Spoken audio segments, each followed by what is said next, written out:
A doctor eventually gave her a diagnosis: dual personality disorder. The theory was that the stress from her job made her create this imaginary character as an escape. But okay, that diagnosis had this one massive, gaping hole in it. If this was just some imaginary person she made up, how on earth was she speaking a real, complex language she had never ever been exposed to? It was a puzzle that science just couldn't solve. Then came the turning point. It happened during a conversation with that doctor.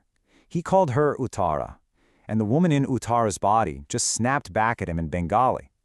Luckily, they had a translator there, and she said, "Don't call me Uttara. My name is Sharada." For the very first time, this entity had a name. And once she had a name, she also had a story. A really tragic story, from a life that was lived more than a century before Uttara was even born. So, speaking through Uttara, Sharda told her life story. She said she lived 150 years ago in a place called Shivpur. She was married when she was just 13 years old to a temple priest named Vishwanath. But her life was deeply unhappy.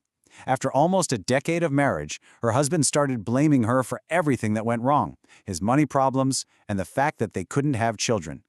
And what happened next was just pure tragedy. Her husband, Vishwanath, got desperate and went to a tantric practitioner, kind of like a spiritual advisor, who gave him this horrific solution: sacrifice your wife. But to get away with murder, Vishwanath came up with a very sneaky plan.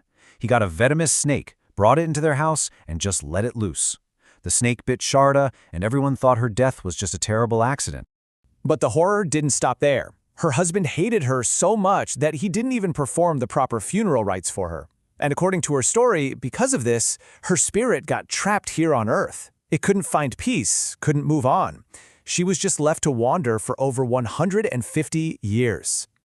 So this is where those American researchers come back into the story. See, they didn't just take this story at face value. They actually investigated it. And what they found was absolutely astonishing. The research team, they started digging into old historical records. And what they found was stunning. They confirmed that 150 years ago, in that exact village of Shivpur, there was a temple priest named Vishwanath Mukhopadhyay. And the records also showed that his first wife, Sharda, had died from a snake bite. Every single key detail of this spirit story checked out.